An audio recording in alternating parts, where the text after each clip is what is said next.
Okay, तो हम start कर रहे हैं अपना फर्स्ट चैप्टर, चैप्टर नंबर 1। जैसे मैंने आपको बताया था कि हमारे पास 5 चैप्टर्स हैं जो बहुत इंपॉर्टेंट है, तो ऑब्वियसली हम चैप्टर नंबर 1 से स्टार्ट करेंगे। तो सबसे पहले हमारे पास आ जाता है जेंडर स्टडीज और वुमेन स्टडीज का डिफरेंस, जो कि बहुत दफा पास्ट पेपर्स में रिपीट हुआ है और हर साल ही आ जाता है।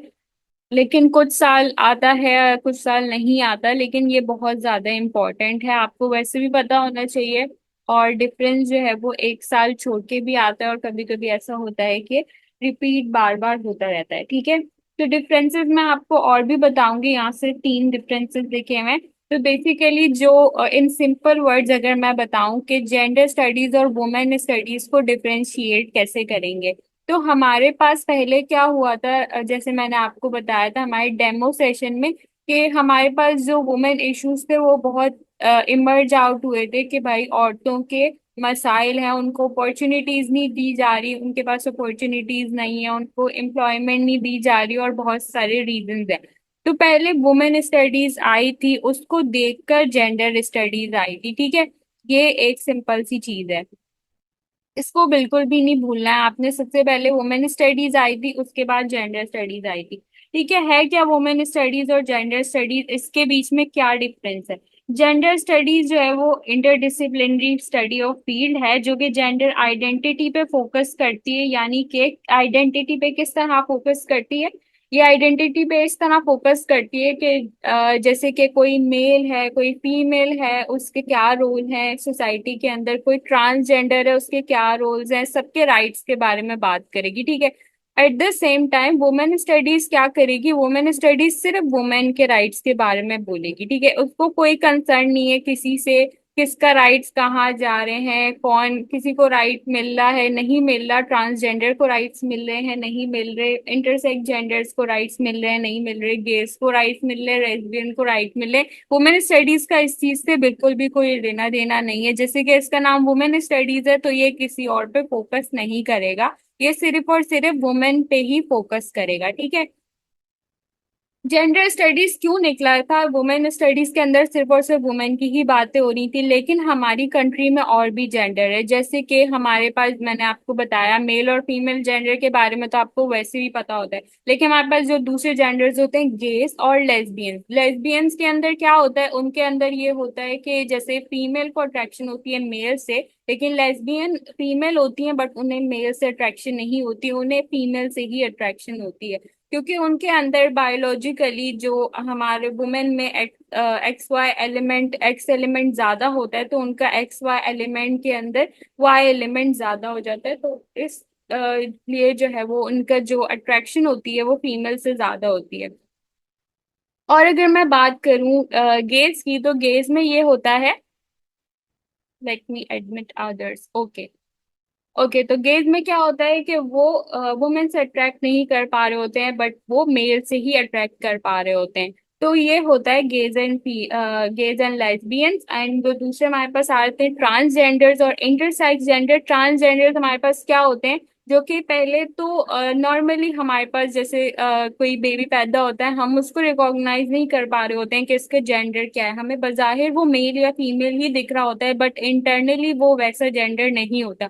उसके जो इमोशंस है वो डिफरेंस होते हैं, और उसकी अट्रैक्शन डिफरेंट होती है, और उसका जो जेंडर होता है वो जेंडर नहीं होता जो बाहिर नजर आ रहा होता है। At the same time intersex genders आपने देखे होंगे कि जैसे हमारे सोसाइटी में घूम रहे होते हैं, जो कि पैदा होते ही हमें हमें पता चल जाता है कि यार ये जो है ना तो मेल है और ना तो फीमेल है। ट्रांसजेंडर में कभी कभी ऐसे केसेस भी आ जाते हैं जो कि लोगों को जेंडर ट्रांसफर करने पड़ जाते हैं। जैसे कुछ लोग ऐसे भी होते हैं जो कि न्यूज़ेस पे आ रहे होते हैं, पहले फीमेल होते हैं फिर बाद में मेल हो जाते हैं, तो वो कैटेगरी भी ट्रांसजेंडर के अंदर आती है। तो ये सारे जेंडर्स, इनके जितने भी राइट्स हैं, उन सब की बात कौन करेगी? जेंडर स्टडीज करेगी, क्योंकि वुमेन स्टडीज का इस चीज से कोई लेना देना नहीं है कि किसी को राइट्स मिल रहे हैं या नहीं मिल रहे, वो सिर्फ वुमेन के राइट्स के बारे में ही बात करेगी। ठीक है, और जेंडर स्टडीज जो है वो ये जो सेकंड डिफरेंस हमारे पास लिखा हुआ है, ये आगे पीछे हुआ हुआ है।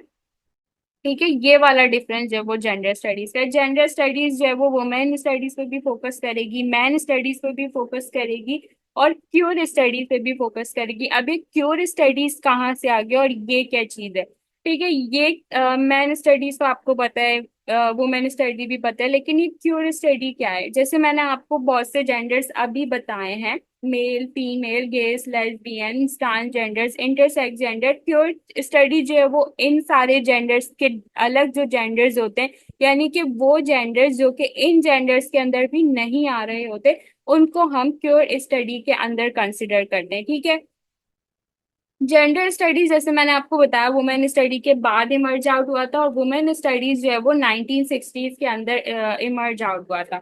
और अगर मैं इनके और डिफरेंसेस की बात करूं तो जेंडर स्टडीज जो है वो ब्रॉडर कॉन्सेप्ट है और वुमेन स्टडी नैरो कॉन्सेप्ट है। अगर आपके पास इस तरह से कोई क्वेश्चन आ जाए कि भाई आप किस चीज को सपोर्ट करेंगे, जेंडर स्टडीज को या वुमेन स्टडीज को, तो जेंडर स्टडीज को सपोर्ट करना ज्यादा आसान है, क्योंकि इसके रीजंस बहुत ज्यादा हैं। क्योंकि ये अप्रोच जो है वो मल्टी डिसिप्लिनरी है, यानी कि मल्टी डिसिप्लिनरी किस तरह से कि और जेंडर्स के बारे में भी बात करती है, और वुमेन जो है वो सिर्फ वुमेन के ही बारे में बात करेगी।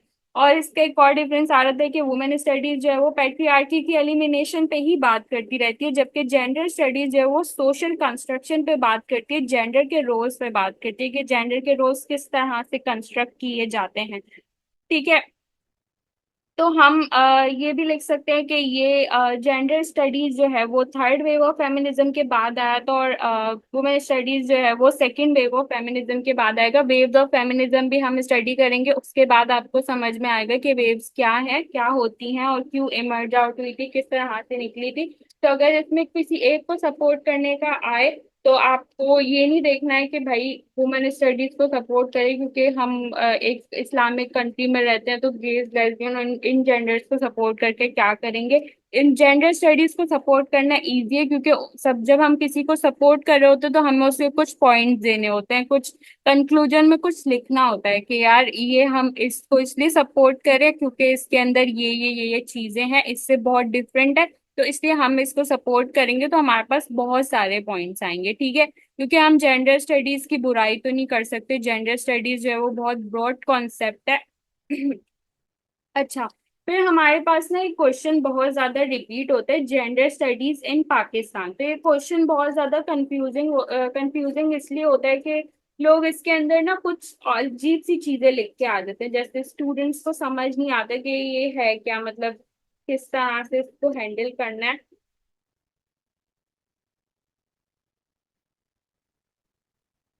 Wait, let me admit others.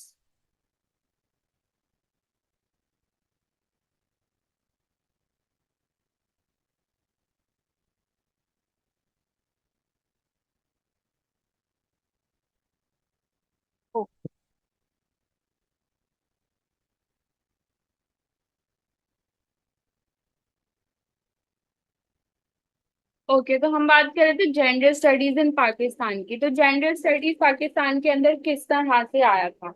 Gender studies जो है वो 1970s के अंदर, जैसे कि मैंने आपको बताया, 1970s के अंदर वुमेन स्टडीज, वुमेन इश्यूज जो है ना वो बहुत ज्यादा उसके अंदर सीरियस अटेंशन आ रही थी। वुमेन इश्यूज जो है वो बहुत पहले से, अभी से नहीं है, बहुत पहले से। जैसे हम बचपन से देखते आ रहे होते हैं कि मतलब जो वजीर आजम हमारे मुल्क में बन रहे होते थे तो वो भी मेल ही बन रहे होते थे। फिर एक आई थी बेनजीर भुट्टो, उससे पहले हम देखते आ रहे थे कि बेनजीर से पहले भी मेल ही बन रहे हैं, उसके बाद भी मेल ही बन रहे हैं। तो हम जो है वो इस चीज को बहुत ज्यादा नॉर्मल समझते थे, लाइक हमारी, क्योंकि हम ऐसी सोसाइटी में रहते हैं, हम इस चीज को बहुत नॉर्मल समझते हैं कि यार कोई चीज हमारे सामने हो रही होती है तो हमें थोड़ी अजीब नहीं लगती, क्योंकि हमें नजर आ रहा होता है। जैसे मैं आपको बहुत ज्यादा एग्जांपल देती हूँ कि बाइक्स की, कि यार मेल बाइक्स चला रहे होते हैं, जब फीमेल एक बाइक चलाते हुए हमें नजर आ रही होती है तो हमें थोड़ा अजीब लगता है, क्योंकि हम उस चीज के आदी नहीं है, कि हमें नहीं पता, हमें लगता है कि यार बाइक चलाना गलत है क्योंकि हमारी सोसाइटी में फीमेल बाइक नहीं चला रही होती, जबकि ऐसा कुछ नहीं है, गलत नहीं है, ये सब सिर्फ हमारी सोच इस तरह से कंस्ट्रक्ट हुई हुई है। तो जेंडर स्टडीज, मैंने आपको जैसे डेफिनेशन में हमने पढ़ा है कि कंस्ट्रक्ट करती है रोल्स को। तो मैंने क्या बोला है कि हमारी नजर में, यानी हमारी सोच के अंदर रोल्स जो है वो कंस्ट्रक्ट हुए हैं, हम उस तरह से सोचते हैं कि यार ये सोसाइटी में नहीं होता है तो ये गलत है। तो 1970s के अंदर वुमेन इश्यूज के अंदर एक सीरियस अटेंशन आई थी, जिसके अंदर बहुत से इश्यूज जो है वो सामने आए थे, जैसे कि पॉलिटिकल इश्यूज और बहुत सारे इश्यूज जो कि वुमेन के डिस्क्रिमिनेशन पे थे कि यार इनको अपॉर्चुनिटीज नहीं मिलती, इनको ये सारी चीजें नहीं प्रोवाइड की जाती जो कि मेल को प्रोवाइड की जाती हैं। तो नंबर ऑफ फेमिनिस्ट एकेडमिक्स ने लाइक इस्टेब्लिश किया इंस्टीट्यूट ऑफ वुमेन स्टडी, जहाँ पे इस चीज की अवेयरनेस क्रिएट की गई। सबसे पहले हमारे पास institute of women study Lahore आया था 1986 के अंदर, जिसके बाद जो है वो दूसरी यूनिवर्सिटीज ने भी ये वाले कोर्सेज पढ़ाना शुरू कर दिए, यानी कि लोगों के अंदर अवेयरनेस क्रिएट करना शुरू कर दी कि वुमेन इश्यूज के बारे में, कि वुमेन इश्यूज पे अवेयरनेस, लाइक लोगों को अवेयरनेस हो और लोगों को पता चले कि वुमेन के क्या इश्यूज हैं, और लोगों के अंदर इस तरह की अवेयरनेस आए कि हम जिस चीज को नॉर्मल समझते हैं वो नॉर्मल नहीं है, राइट्स की वॉयलेशन नॉर्मल नहीं है, हमारी नजर में जो चीज हमें सही लग रही है वो सही नहीं है। तो रिजल्ट क्या हुआ, वुमेन स्टडीज के जो कोर्सेज हैं वो ऑलमोस्ट ज्यादातर यूनिवर्सिटीज में पढ़ाई जाने लगी। जैसे कि हम अपने सीएसएस कोर्स के अंदर भी अब वुमेन स्टडीज पढ़ रहे हैं, सॉरी जेंडर स्टडीज पढ़ रहे हैं, तो हम एज अ स्कोरिंग सब्जेक्ट लेके पढ़ रहे हैं, हम इसको ये सोच के पढ़ रहे हैं कि ये एक स्कोरिंग सब्जेक्ट है। इसकी बात जो इसकी जो डिबेट होगी ना, वो ऑटोनॉमी और इंटीग्रेशन डिबेट में आपको पता चलेगी, तब आपको रियलाइज होगा कि हम जेंडर को किस तरह से पढ़ रहे हैं और हमें पढ़ना किस तरह से चाहिए। ठीक है, historical development of gender studies की बात करते हैं। सबसे पहले मुझे चैट बॉक्स में जल्दी से बता दें कि यहाँ तक कोई क्वेश्चन है किसी का।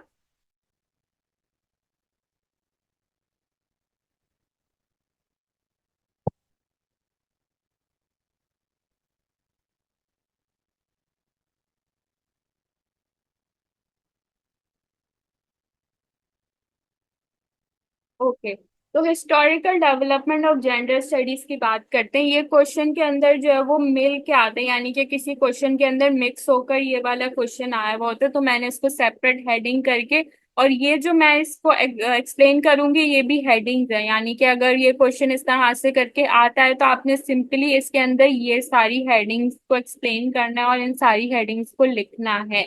ठीक है, historical development of gender study as a discipline, इसका मतलब क्या हुआ, अगर ये क्वेश्चन में आएगा तो एग्जामिनर क्या पूछना चाह रहा है आपसे।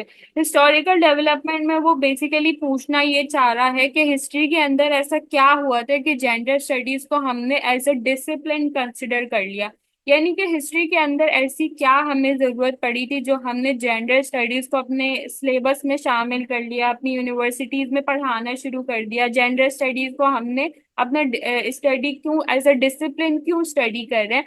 तो बेसिकली एग्जामिनर के पूछने का मतलब सिर्फ ये है, ये नहीं कि हिस्ट्री में क्या डेवलपमेंट हुई थी। तो बहुत से स्टूडेंट उसके अंदर जो है वो वेव्स ऑफ फेमिनिज्म लिख देते हैं कि भाई हिस्ट्री में ये हुआ था, और कुछ पुरानी बातें लिख के आ जाते हैं, बट इस चीज को अच्छी तरह से देखा करें कि इसके अंदर पूछ क्या रहा है। तो वो डिसिप्लिन की बात कर रहा है, डिसिप्लिन की पूछ रहा है कि भाई हमारी डेवलपमेंट हिस्ट्री में इस तरह से किस तरह हुई थी जो हमने इसको इस तरह पढ़ना शुरू कर दिया। तो सबसे पहले हमारे पास आता है third wave of feminism, from binary vision to more fluid complex concept, sorry. तो हमने क्या किया, जैसे कि हम लोग मेल और फीमेल को पढ़ते आ रहे थे वुमेन स्टडीज के अंदर, तो थर्ड वेव ऑफ फेमिनिज्म के बाद हमें पता चला कि भाई और भी चीजें हैं जो कि स्टडी करने के लायक हैं, यानी कि हमारी वुमेन स्टडीज जब हम पढ़ रहे थे तो सिर्फ वुमेन की बात हो रही थी, हमें नहीं पता था कि और जेंडर्स भी हैं, ये अवेयरनेस हमें नहीं हुआ करती थी बचपन में। यानी हमें भी अब बड़े होकर भी पता चला, हमारी देख हमारी हमारी जो बचपन गुजरा है वहां हमें किसी ने भी नहीं बताया कि भाई और जेंडर्स भी होते हैं, ये भी जेंडर होता है वो भी जेंडर होता है। हमें सिर्फ ये पता था कि एक मेल होता है एक फीमेल होता है, या ज्यादा से ज्यादा बहुत ज्यादा अगर हमें पता हो तो हम देखते आ रहे होते हैं हम ट्रांसजेंडर घूमते हुए, तो उनके बारे में हमें थोड़ी बहुत नॉलेज होती है, उसकी भी बहुत लोगों को बचपन में नॉलेज नहीं हुआ करती थी क्योंकि हमें नहीं पता होता था इसके बारे में। तो ये अवेयरनेस जो है वो हमारे पास नहीं थी, और यहाँ पे भी अवेयरनेस क्रिएट नहीं की जा रही थी, लोगों को एक टैबू समझा जाता था इस चीज के बारे में बात करना। तो थर्ड वेव ऑफ फेमिनिज्म के बाद जब हमें पता चला कि हम जेंडर को बहुत बाइनरी विजन की तरह देख रहे हैं, यानी कि हम जेंडर को लाइक सिर्फ वुमेन स्टडीज को ही देख रहे हैं, अदर जेंडर्स को नहीं देख रहे हैं, तो फिर हमने क्या किया, हमने जेंडर स्टडीज के कॉन्सेप्ट को लेकर आए और उसको पढ़ना शुरू किया। उसके बाद सेकंड हमारे पास जेंडर स्टडी जब हमने अपने डिसिप्लिन के अंदर डाली तो हमें पता चला एलजीबीटी मूवमेंट के बारे में। एलजीबीटी मूवमेंट क्या होती है? ये मूवमेंट स्टार्ट हुई थी वो उन जेंडर्स के लिए जो कि अपने आप को एसोसिएट नहीं कर पा रहे थे मेल और फीमेल से। जैसे मैंने आपको गेज लेस्बियन के बारे में बताया था, एलजीबीटी की फुल फॉर्म भी ये है, लेस्बियन, गेज, बाइसेक्सुअल और ट्रांसजेंडर्स। ठीक है, ये इसकी फुल फॉर्म है। तो वो जेंडर जो कि अपने आप को मेल या फीमेल कंसिडर नहीं कर पा रहे थे, तो उनके लिए ये मूवमेंट निकली थी, उनके राइट्स के लिए ये मूवमेंट निकली थी। तो उसके बाद जब ये मूवमेंट निकली तो हमें ये अवेयरनेस आई कि भाई ये मूवमेंट निकली है, यानी कि ये जेंडर्स भी एग्जिस्ट करते हैं, इन लोगों के भी राइट्स होते हैं, ये लोग भी इंसान हैं, तो हमें इनके बारे में भी स्टडी करना चाहिए, हमें इनके बारे में भी पढ़ना चाहिए। तो फिर हमने जेंडर स्टडीज को अपने डिसिप्लिन में ऐड करा। ठीक है, थर्ड हमारे पास आ जाता है emergence of gender studies and cure theory.